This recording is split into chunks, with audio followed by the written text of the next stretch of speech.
Libra, Sun, Moon and Rising. This is your tarot reading for the week ahead. Ultimately, it looks really, really great. Very, very productive time. We have, at the beginning of your 5-card spread, 3 pentacles. So we've got the King of Pentacles, the 8 of Pentacles and the 2 of Pentacles. So this real sense of due diligence and staying focused, putting in the time, putting in the energy, putting in the hours, putting in the effort.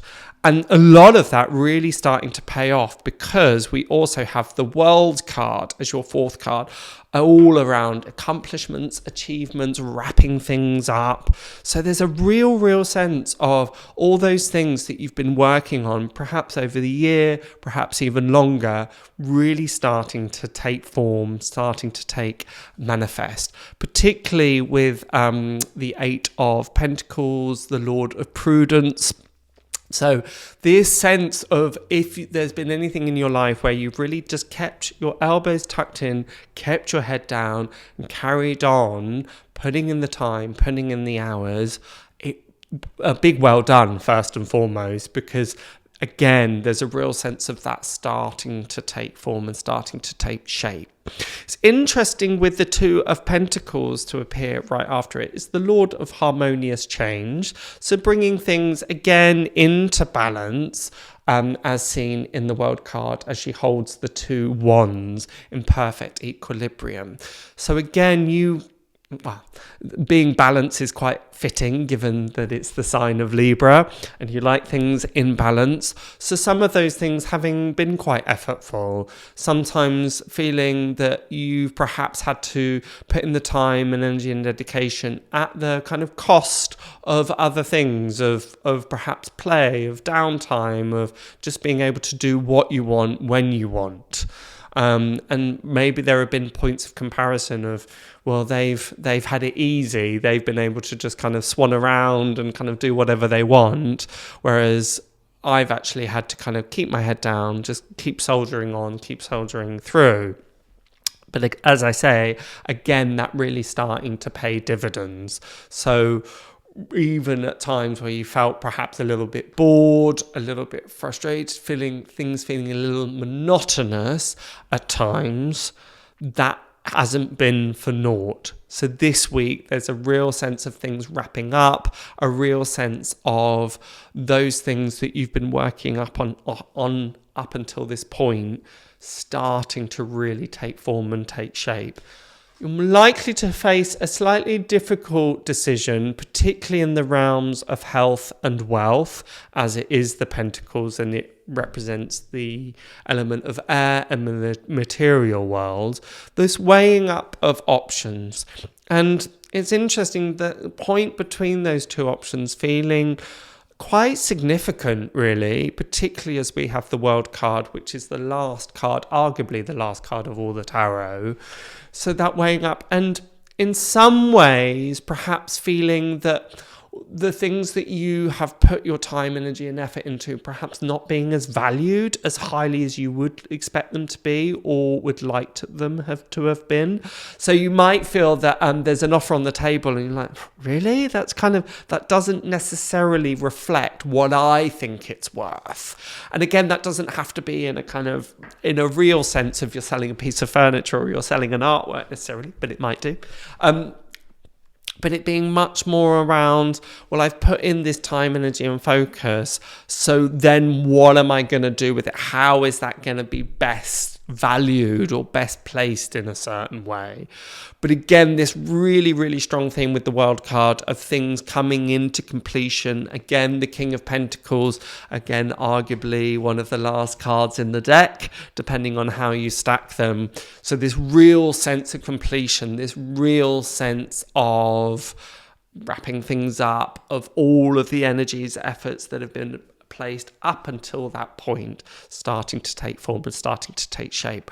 So in many ways, great. Again, leaving the year perhaps with more of a sense of things that have needed to have been achieved, having been achieved.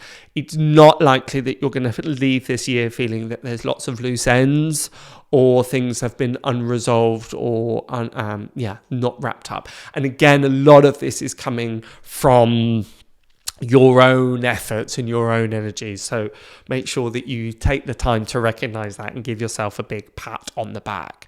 Some of the frustration for you is likely to arise with the Three of Swords, which is the Lord of Sorrow, being the last card. Again, it's made its appearance a few times throughout these zodiac readings, so you're not alone. It's not trying to pick on you, or don't take it personally by any means. But with endings, there can sometimes be a sense of loss or a sense of, well, what next? And this might kind of slightly hang over you a little bit this week of, well, I've resolved all of these things. I've managed to get them into completion. I've managed to kind of get them as far as I can. Then I've slightly got to let them go in the world. And there may be a tendency to want to cling on and kind of hold on to things just because there is this slight trepidation around, well, if I let that go, then what else might take its place? But I would encourage you to really embrace that. It may feel a bit of a, suddenly there's this kind of chasm, there's this suddenly this fall, you've slightly come to the edge of a cliff, so to speak, and it's like, oh God, goodness, what next? What should I be doing next? Don't allow that panic to take hold or take form. Just go, okay, that needs to be finished. That has reached as much as I can do. So anything that you feel that has kind of given you as much, if you've hit the glass ceiling in anything, particularly when it comes to growth, your own personal growth, just examine as to why you haven't kind of moved on from that point or let that go or explored something new. This is a real sense of this cycle here, particularly with the Two of Pentacles. You've got that big lemniscate, that big infinity symbol, and it's this constant flux up and down, up and down, up and down. So what is born must die, what is dying must be reborn. So these kind of processes may come through for you. Again, slightly daunting, but again, knowing that that is coming from a very, very valuable place. Doesn't mean that you shouldn't carry on keeping your head down, keep tinkering away with things, keep plowing on with things.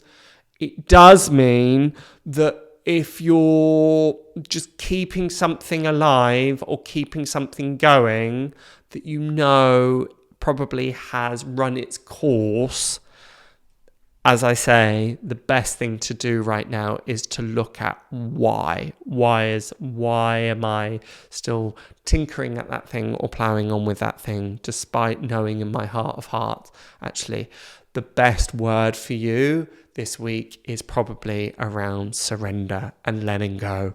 And as I said, that process of letting go can sometimes be a little bit painful.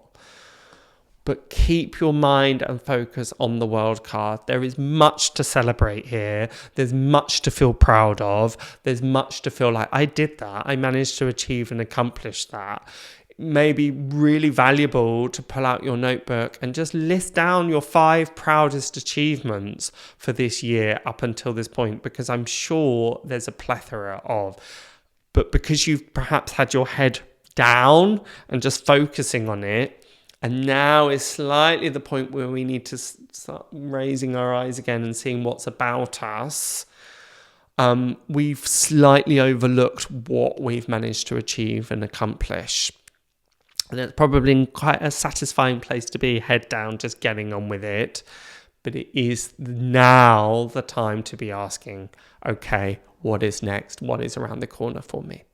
So that's a very valuable question to be asking yourself. I hope that helps. I hope that inspires, and I shall see you next week. Bye for now.